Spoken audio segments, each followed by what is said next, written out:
오늘 우리에게 주시는 하나님의 말씀은 이어서 마태복음 4장 1절부터 11절까지 말씀입니다. 마태복음 4장 1절부터 11절까지의 말씀입니다.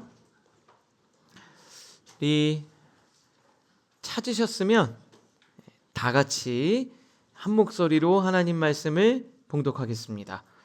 그때 예수께서 성령에게 이끌리어 마귀에게 시험을 받으러 광야로 가사 40일을 밤낮으로 금식하신 후에 줄이신지라.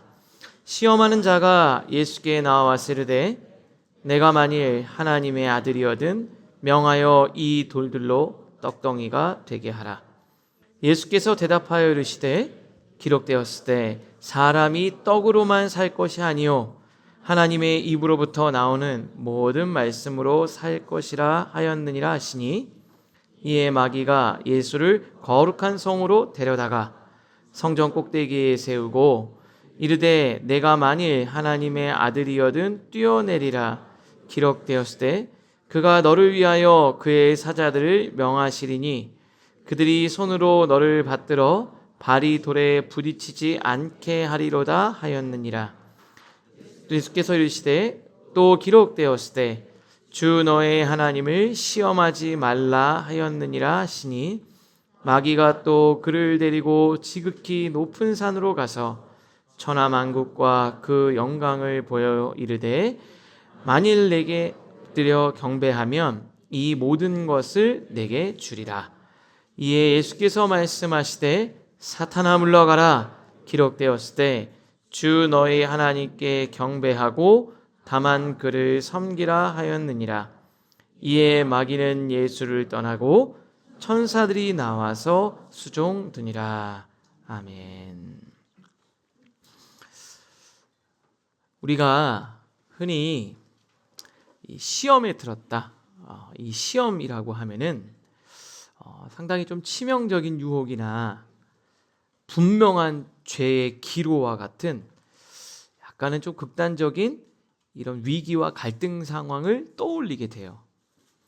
그런데 시험은 그렇게 이제 거창한 모습으로만 찾아오지는 않습니다.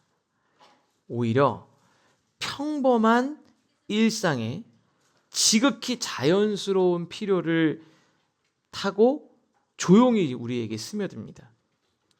그리고요, 내가 제대로 길을 걸어가려고 할 때 더 시험이 강하게 다가오기도 합니다.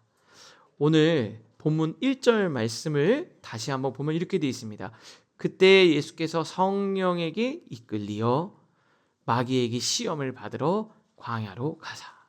우리가 막 시험 들었다 그러면은 성령과는 완전 상관없고 막 말씀도 안 보고 기도도 안 하고 그냥 하나님과 완전히 다른 삶을 살면 시험이 더 강하게 올 것 같은데요. 이 그때가 뭡니까?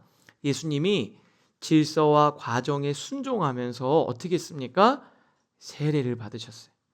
그리고 하늘 문이 열려서 성령의 음성을 들었어요. 여러분, 하나님의 음성을 듣고, 그죠? 성령 충만해서 집으로 가면 어떻게 되죠? 집에 가면 시험거리들이 막 여러분들에게 찾아옵니다. 여기 보면 이렇게 돼 있어요. 성령에게 이끌리어. 우리가 성령 인도 받으면은 골치 아픈 문제 사라지고 하나님과 가까이 동행하면 시험조차도 다 비켜갈 거라고 우리가 막연히 막 생각을 하잖아요. 그런데 오늘 본문이 분명히 말하고 있는 겁니다. 성령에 이끌린 삶에도 시험이 존재한다. 아니요, 하나님께 더 가까이 갈수록 시험은 여러분들에게 더 강하게 다가올 겁니다. 내가 인생을 살면서 뭐가 힘드냐면 그냥 세상이 흘러가는 대로 막 사는 게 쉬워요. 정신줄을 내려놓고 살면 쉬워요. 뭐가 어렵습니까? 정신을 똑바로 차리고 사는 게 어려운 거예요. 여러분, 이거 너무 중요한 겁니다. 야, 사람들 다 이렇게 살아 할 때 그냥 사람들이 사는 대로 사는 건 괜찮아요. 그런데 어떻게 사는 게 어렵습니까? 제대로 사는 게 어려운 거예요. 그러니까 여러분이 제대로 살아가고 성령에 사로잡혀서 여러분 신앙생활 하면은 마귀가 여러분들을 가만히 두지 않습니다. 여러분, 성경은 마귀와 악한 영에 대해서 분명히 언급하고 있어요. 여러분들이 그걸 꼭 기억하셔야 돼요. 마귀와 악한 영에 대해서 언급을 하고 있는데 오늘 이 시험을 볼 때 마귀가 여러분들을 공격합니다. 근데 우리 지난번에 작년 말에 베드로서에 인용을 해서 마귀가 우는 사자와 같이 여러분을 집어 삼킨다고 그랬어요. 근데 사자는 어떤 동물이냐면 죽은 고기, 죽어서 썩은 고기는 먹지 않습니다. 자기가 직접 사냥해서 그 고기를 먹죠. 그러니까 하나님을 신뢰하고 영이 살아있는 사람들을 마귀가 공격을 합니다. 뜻대로 하나님을 중심에 두고 살아가는 하나님의 백성들을 마귀가 공격을 한다는 거예요. 그러니까 여러분, 시험이 들었다. 그러면 이제 기도해야 되죠. 심각하게 생각해야 되지만 한 가지는 안심할 수 있어요. 아직 내 신앙이 죽은 건 아니구나. 죽은 건 아니구나. 여기 주변에 누가 막 시험 들었어요. 그러면 아이고 저래가지고 나는 시험 한 번도 안 들었다. 그러면 이제 생각해 보셔야 돼요. 저 사람이 살았고 내가 죽었고 누가 시험이 들었어요. 예배에 좀 못 나오고 그러면 여러분 이렇게 생각하셔야 돼요. 그래도 저 사람은 살아있구나. 아직 하나님을 아주 떠나지 않았구나. 근데 내가 그렇지 않으면 어떻게 돼요? 내가 이미 죽어서 썩어서 영혼이 썩어 있구나. 역설적이게도 시험은 우리가 영적으로 살아있다는 증거가 되는 겁니다. 오늘 여러분들에게 살아있는 크리스찬으로서 절대 피할 수 없는 이 시험과 영적인 유혹, 이것을 예수님이 당한 시험 본문을 가지고 마귀가 어떻게 접근하는지, 그리고 우리를 현혹시키는지 그 실체를 좀 살펴보고 주님처럼 우리도 승리할 수 있기를 간절히 소망합니다. 첫 번째 시험인데요. 돌들로 떡덩이가 되게 하라라는 겁니다. 첫 번째 시험인데 우리 2절 3절 우리 화면을 보면서 같이 읽겠습니다. 시작. 40일을 밤낮으로 금식하신 후에 줄이신지라. 시험하는 자가 예수께 나와서 이르되 내가 만일 하나님의 아들이거든 명하여 이 돌들로 떡덩이가 되게 하라. 첫 번째가 뭡니까? 네가 하나님의 아들이라면 이 돌들로 떡덩이가 되게 하라라는 거예요. 근데 지금 어떤 상황이냐면 예수님이 40일을 금식했어요. 지금 이제 막 금식해서 하나님과 충만한 상태, 성령의 이끌림 받는 상태에 마귀가 공격을 하는 겁니다. 그게 바로 뭐냐면 떡을 만들어서 먹으라는 거죠. 너 지금 배고프지? 배고프잖아. 필요하잖아. 그리고 네가 살려면 먹는 거 당연하잖아. 그러니까 이 돌들로 떡을 만들어서 먹어라. 이렇게 얘기해요.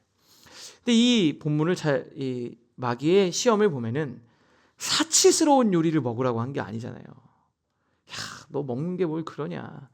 너도 좀 이제 급에 맞게 호텔 가서 파인 다이닝 정도는 먹어야 되지 않겠냐. 이렇게 한 게 아니에요. 뭐죠? 나 죽을 것 같으니까 살기 위해 떡 만들어서 먹으라고 얘기한 거예요. 세속적 쾌락도 아닙니다. 당장 먹어야 되는 필수적인 떡을 요구했어요. 정당한 필요잖아요. 사실 이거 겉으로 보면 문제가 될 게 하나도 없어 보입니다. 그런데 여러분 이걸 아셔야 돼요. 이 시험의 본질은 떡 자체가 아니에요. 떡이 아니라 먹고 사는 지극히 합리적인 문제를 가지고 와서, 너무 당연한 문제를 가지고 와서 굉장히 중요한 여러분의 삶의 순서를 교묘하게 바꾸고 있는 거예요. 교묘하게 바꾸는 거예요. 생존이라는 아주 현실적인 문제를 무기로 삼아서 하나님과 신앙을 뒤로 이렇게 살짝 미루게 만드는 겁니다. 당장 눈앞에 닥친 급한 문제를 핑계로 삼아서 하나님을 향한 신뢰와 신앙의 삶을 뒷전으로 미루게 만들어요. 예수님의 대답을 들으면 훨씬 더 명확해지겠죠? 우리 4절 말씀 우리 한번 또 같이 한 목소리로 읽겠습니다. 시작. 예수께서 대답하여 이르시되 기록되었을 때 사람이 떡으로만 살 것이 아니요 하나님의 입으로부터 나오는 모든 말씀으로 살 것이라 하였느니라 하시니. 예수님 말씀을 잘 보면 떡으로만 사는 게 아니라 이렇게 말씀하셨어요. 그러니까 무슨 말이냐면, 야, 교회 갔더니 먹고 사는 문제는 그냥 뭐 아무렇지도 않게 생각하는구나, 그런 게 아니라 현실을 무시하지 않으셨어요. 필요가 있다라는 걸 아셨다라는 거예요. 떡으로만 사는 게 아니라는 거예요. 삶을 외면하지 않았죠. 근데 문제가 뭐냐? 떡만 있으면 살 수 있을 거라는 마음, 떡이 없으면 내가 죽을 거라는 그 마음을 거부하신 거예요. 다시 말씀드릴게요. 떡으로만 사는 것이 아니다란 말은요, 우리 인간이 떡으로만 살 거라는 믿음, 떡만 있으면 된다는 믿음, 내가 먹을 게 없으면 나는 끝났다라는 그 믿음, 그거를 거부하신 거예요. 떡만이 생명이라고 하는 마음을 거부하신 거예요. 여러분, 우리가 살다가 보면은 진짜 막막할 때가 있죠. 먹고 사는 문제에 두려움이 막 확 찾아올 때가 있습니다. 그렇잖아요. 제가 우리 사업을 하거나 우리 청년들 보면 막 또 제가 이제 목회하면서 많이 하는 게 뭐냐면 눈치를 많이 봐요. 성도님들 표정을 많이 봅니다. 아니, 표정이 왜 저러지?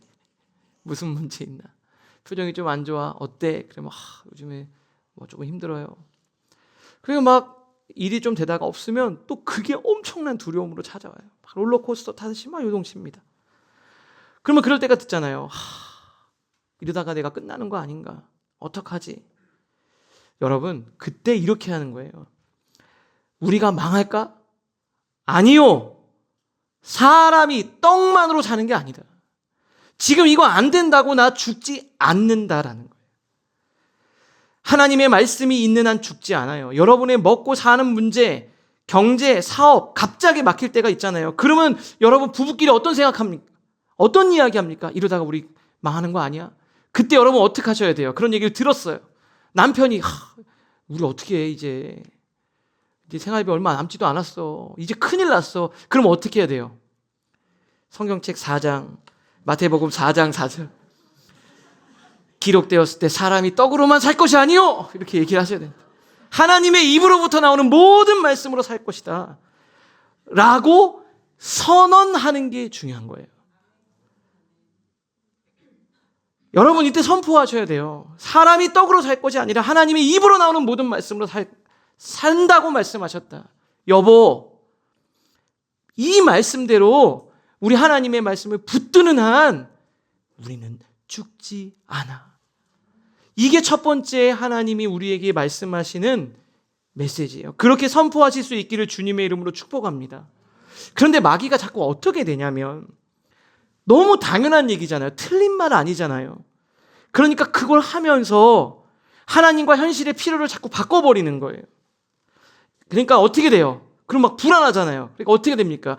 그래, 일단 이거부터 해결하자. 일단 공부부터 마치자. 일단 이번 일만 잘 성사시키자 라고 하면서 신앙을 미루는 거예요. 어느 순간 보면요, 하나님이 온데간데 없습니다. 일단 지금 상황이 이러니까 그 양보와 타협이 결국 영적으로 완전히 무너지게 만드는 거예요. 여러분, 이거 되게 단순해 보이지만 이 순서를 절대 바꾸시지 않으실 수 있기를 바랍니다. 그래서 예수님이요, 산상수훈에서 완전히 쐐기를 박아버렸어요. 여기 보면 예수님은 우리 인간의 필요를 너무나도 잘 알고 계십니다. 예수님이 직접 말씀하신 거예요. 마태복음 6장에 보면 31절에 그러므로 염려하며 이르기를, 제자들도 막 걱정하고 사람들도 걱정하는 거죠. 무엇을 먹을까? 무엇을 마실까? 무엇을 입을까? 하지 마라. 이는 다 이방인들이 구하는 것, 믿음 없는 사람들이 다 하는 것처럼 똑같이 하지 말라. 너희 하늘 아버지께서 이 모든 것이 너희에게 있어야 할 줄을 알고 계신, 아버지가 알고 있다라는. 그러면서 33절 같이 읽겠습니다. 시작. 그런즉 너희는 먼저 그의 나라와 그의 의를 구하라. 그리하면 이 모든 것을 너희에게 더하시리라. 아멘. 여러분, 제가 우리 아이 로아를 처음에 이제 아내랑 결혼해서 이제 임신하고 준비하면서 제 인간이잖아요. 저 인간, 별것도 아닌 그 부족한 인간인데도 내 아이를 딱 갖는 순간부터 아버지로서, 가장으로서 제 마음에 부담감이 생기더라고요. 미리 준비를 하는 거예요. 내가 달라 그러지 않아도 그 전부터 준비하고 뭐 어떻게 할지 생각하는 거예요. 이제 초등학교 갔는데 벌써 제 머릿속에는 중학교, 고등학교, 대학교까지 어떻게 키울까 그 생각을 하고 있어요. 하나님이 여러분을 어떻게 사랑하시는데 하나님이 모르실까요? 근데 하나님이 이 말씀하시는 거예요. 먼저. 여러분 어떠죠? 하나님, 일단 제가 공부 좀 하고, 그죠? 하나님, 제가 일단, 제가 하나님 사랑하는 거 알죠? 그런데 일단 제가 먹고 사는 문제, 대출금 좀 갚고, 취업 좀 하고, 이렇게 되는 거예요. 근데 하나님 뭐라 그래요? 아니, 먼저 그의 나라와 의를 구하라. 이 순서를 말하는 거예요. 그러면 이 얘기는 뭐예요? 하나님이 염려되는 거 알잖아요. 근데 이 얘기를 한 건 뭐예요? 그러면 해결해 주겠다 이 말이에요. 부모가 자식한테 이 말을 할 때는 뭐예요? 이 정도 해줄 만큼의 자신감은 있기 때문에 한 겁니다. 제 딸한테 뭐라 그래요? 야, 너 그거 신경 쓰지 마. 일단 공부부터 해. 그 얘기는 뭐예요? 내가 그거는 해줄 만한 자신이 있다라는 거예요. 여러분 그 하나님을 믿으실 수 있기를 바랍니다. 저는 이 말씀을 묵상을 하면서 제가 목사 한 수 받는 날 생각이 나요. 저희 어머니 그리고 교회 개척할 때 너무 힘들게 목회했다고 그랬잖아요. 그래서 제가 어렸을 때 저희 어머니가 저 목사 되라고 그랬는데 장래 희망이 초등학교 6년, 중학교 3년, 고등학교 3년 목사였어요. 장래 희망이 생활 기록 보면 목사 이렇게 쭉 써 있어요. 근데 제가 목사가 되기가 싫었어요.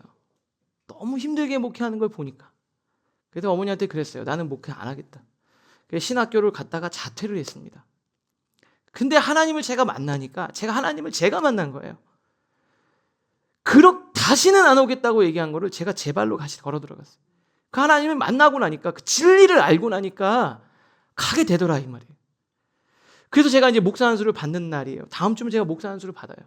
금요일교대에 설교를 준비하고 있었는데 저희 어머니한테 문자가 딱 왔어요. 설교 이제 올라가기 한 30분 전이에요. 기도하고 있었어요. 말씀 이제 읽으면서 마음을 다듬어야 되잖아요. 기도하고 있는데 어머니한테 문자가 이렇게 딱 왔어요. 제 전도사 때 심전도사 목사 안수를 축하한다. 그 뒤에 이렇게 됐어요. 엄마가 축하한다고 말하면서도 엄마 마음이 좀 그렇다.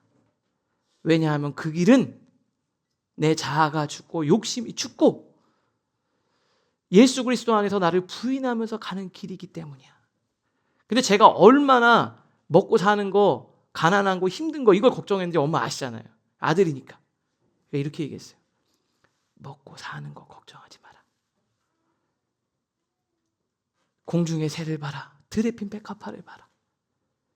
저들도 먹이는데 하나님이 사랑하는 우리 아들 심전도사를 먹이지 않겠냐. 예수 그리스도만 보고 가라. 이렇게 어머님이 글을 써주셨어요. 제가 왜 목회하면서 두려움이 없었겠습니까? 맨날 앞날에 대한 걱정이 왜 없겠어요? 근데 하나님은 말씀하셨어요. 먼저 그의 나라와 의를 구할 때 이 모든 것들을 더하시겠다. 제가 그때 일단 대학 신대원 가려면 학비도 필요하잖아요. 그 회사가 취업이 되니까 그러면 제가 3년 동안 학비를 제가 모아놓고 딱 3년 모아놓고 공부할 거 딱 하고 그리고 신학교 가겠습니다. 그러면 제가 갔을까요? 못 갔습니다. 믿음으로 간 거예요. 믿음으로. 여러분들도 그렇잖아요. 내가 지금은 이렇게 하고요. 물론 다 의미가 있습니다. 그런데 청년의 때 가장 에너지가 있고 가장 하나님을 사랑할 수 있고 머리도 막 아이디어도 좋고 그럴 때 하나님을 섬기는 거예요. 지금 이 자리에서 저는 고백을 하게 됩니다. 지금까지 하나님이 살게 한 건 떡이 아니었고 하나님의 말씀이었습니다. 떡이 없어서 죽을 것 같은 두려움이 왔지만 떡이 나를 살게 한 게 아니었어요. 하나님이 나를 인도하셨습니다. 여러분 안에 그런 마음이 들 때가 있잖아요. 야, 이러다가 죽겠다. 뭐 기도고 신앙이고 예배고 다 떠나서 일단 내가 이거부터 해야 되지 않을까. 그런 마음이 찾아올 때 떡이 없다고 죽지 않는다라고 예수님처럼 선언하실 수 있는 여러분들 되실 수 있기를 바랍니다. 매일의 조급함과 그런 불안을 말씀으로 물리쳐내고 선언하실 수 있기를 바랍니다. 첫 번째 시험은 떡만으로 사는 게 아니다라는 말로 내가 선언하는 거예요. 그 믿음을 버리는 거예요. 떡이 있어야지만 산다. 자, 우리 옆에 있는 분에게 이렇게 말씀하실 수 있기를 바랍니다. 우리는 떡으로만 사는 게 아니라 말씀으로 삽니다.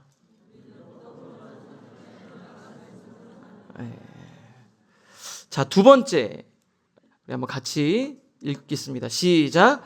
하나님의 아들이거든. 이게 두 번째 시험인데요. 5절과 6절 이어지는 거예요, 이제.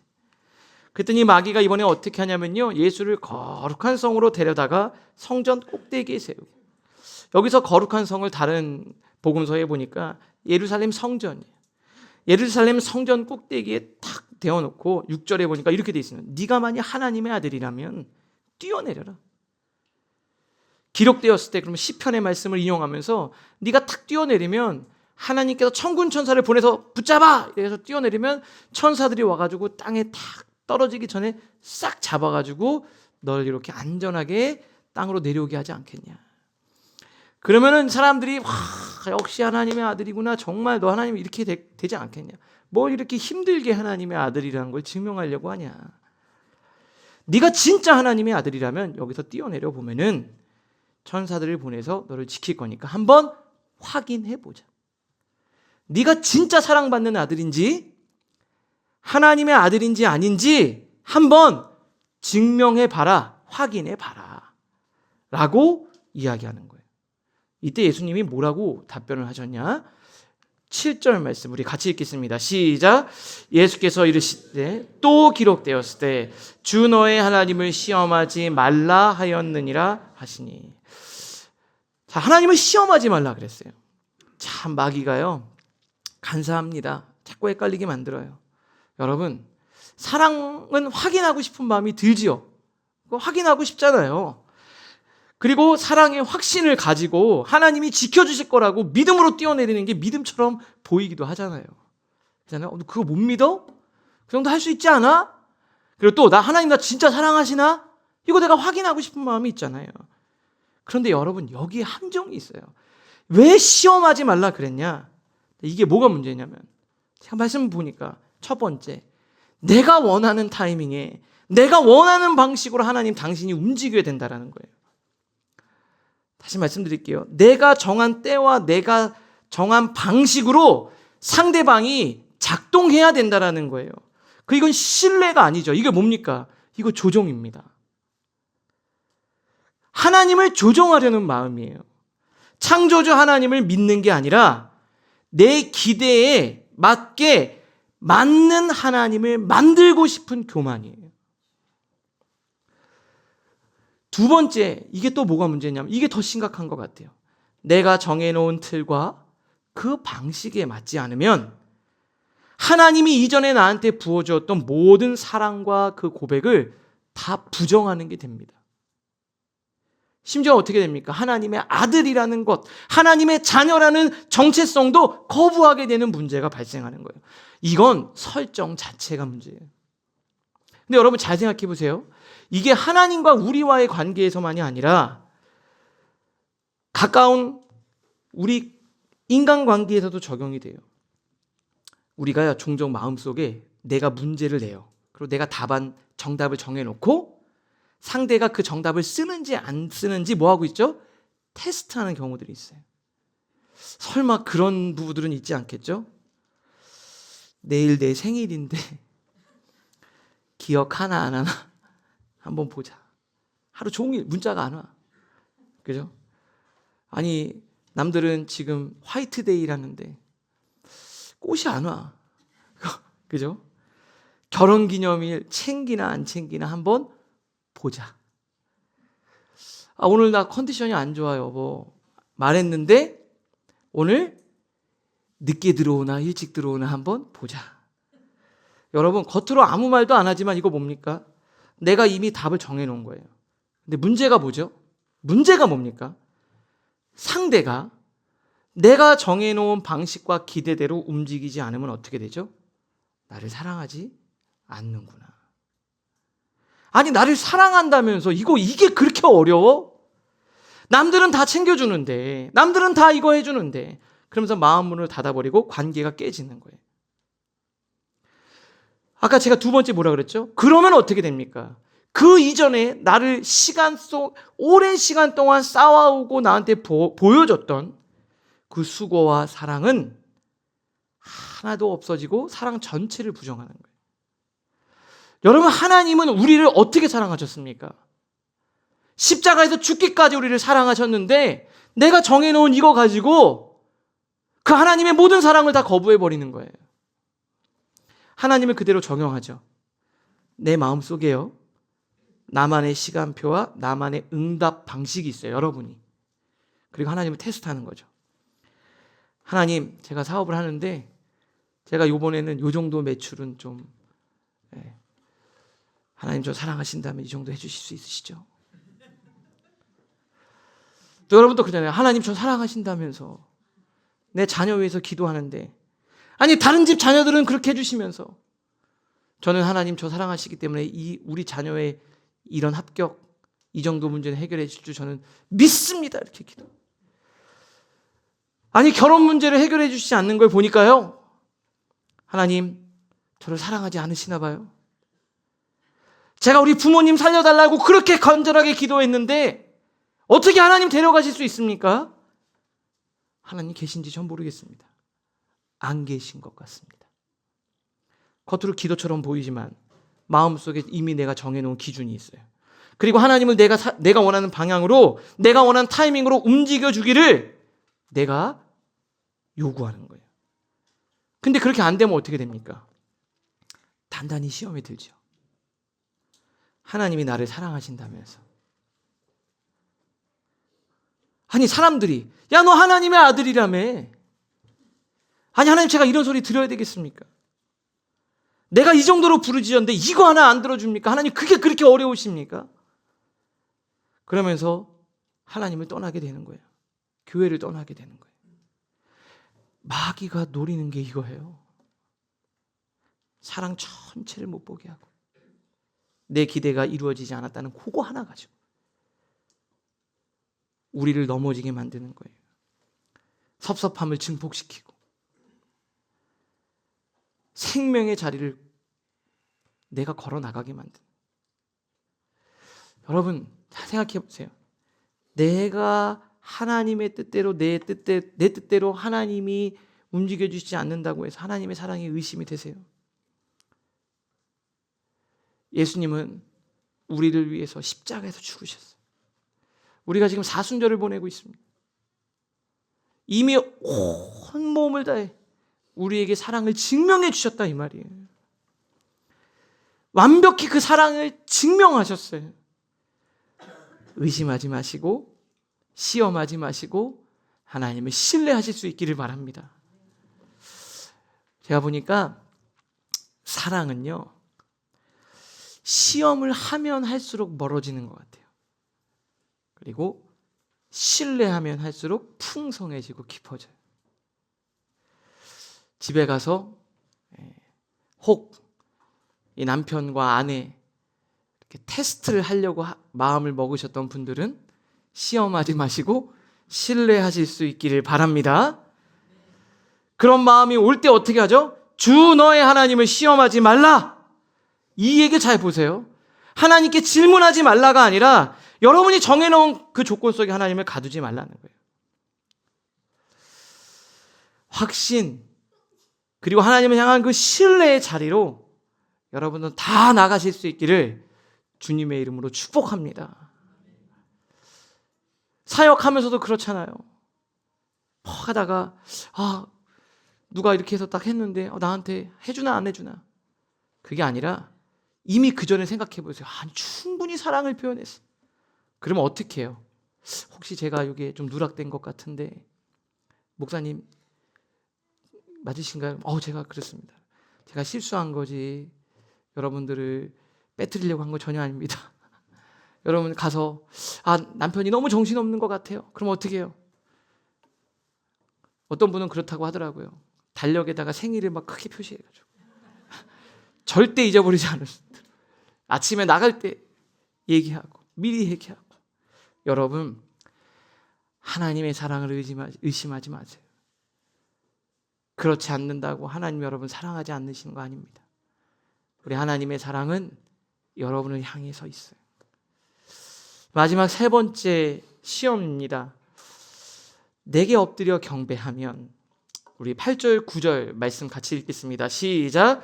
마귀가 또 그를 데리고 지극히 높은 산으로 가서 천하만국과 그 영광을 보여 이르되 만일 내게 엎드려 경배하면 이 모든 것을 내게 주리라. 그럼 이제 정말 성전보다 더 높은 산 위에 이렇게 데리고 가요. 그러면서 전체 천하만국을 다 보여주면서 이렇게 얘기를 합니다. 나에게 엎드려 경배를 하면은, 나한테 경배하면 이 모든 걸 다 너희에게 내가 주겠다. 특히 예수님 너에게 다 주겠다, 이렇게 얘기를 해요. 근데 이게 되게 달콤한 유혹처럼 들릴 때가 있어요. 우리한테도. 복은 하나님이 주시는 거지만 마귀가 잠깐 이 최후 승리 기간 동안 하나님이 그에게 허락을 해주셔서 그들이 설치고 다닐 수가 있잖아요. 근데 정말 이게 중요한 게 있습니다. 이 유혹이 어려운 건 뭐냐면, 제가 말씀 묵상하다 보니까 마귀에게 타협을 하면은 실제로 무언가를 얻을 수 있다라는 게 가장 큰 유혹이에요. 마귀에게 절하고 세상과 타협하면 실제로 무언가를 얻을 수는 있다라는 거예요.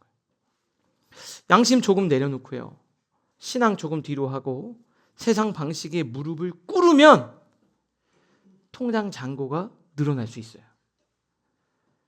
여러분의 삶에 조금 더 여유가 찾아올 수 있습니다. 윗사람의 인정을 더 쉽게 얻을 수 있죠. 우리 청년들은요, 예배의 자리 포기하고 그 시간에 공부하면 성적은 오를 수 있어요. 그리고 거래처 사람 만나고 윗사람 비위 맞추면 승진도 빨리 할 수 있습니다. 한 번만 눈 딱 감고 세상의 원리대로 살면, 여기는 천하만국이라고 얘기했는데 천하만국까지는 아니어도 꽤 그럴싸한 세상의 영광을 실제로 만질 수도 있다라는 게 이 유혹의 가장 큰 치명적인 위험이에요. 독일의 그 문호 괴테가 쓴 파우스트, 여러분 보셨어요? 네, 파우스트. 네, 보기 쉽지 않은 책입니다. 60년 동안 쓴 책이어가지고 저도 듣기는 듣고 뭐 중간중간에 뭐 문장 좀 보고 막 이랬는데, 거기 내용이 뭐예요? 주인공 파우스트가 악마에게 거래를 하잖아요. 거래를 합니다.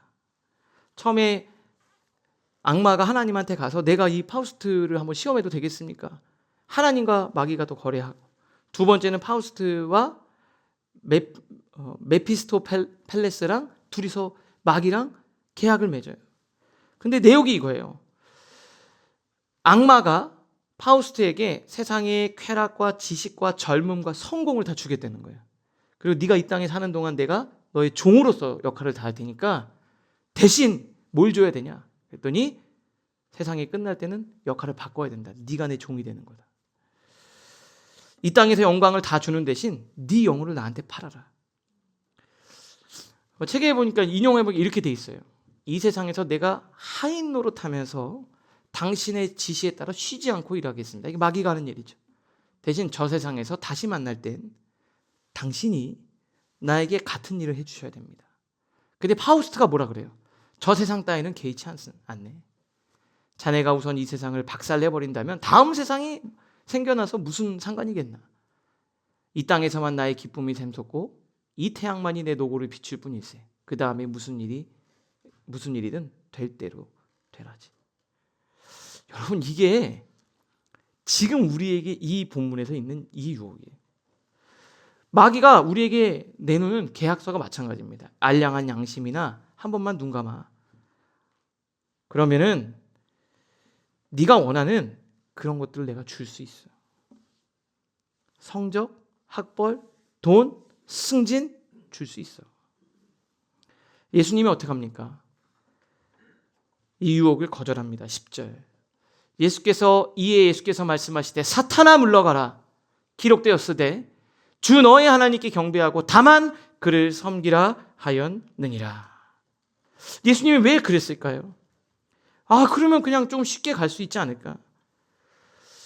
훗날 예수님이 마태복음 16장 26절에서 그 이유를 이렇게 설명을 하고 계십니다. 같이 읽겠습니다. 시작. 사람이 만일 온 천하를 얻고도 제 목숨을 잃으면 무엇이 유익하리요? 사람이 무엇을 주고 제 목숨과 바꾸겠느냐? 여러분, 이게 무슨 말입니까? 아마 이때 이걸 안 거죠. 온 천하를 얻는다 한들 예수 그리스도를 잃어버리면 그게 무슨 소용이냐?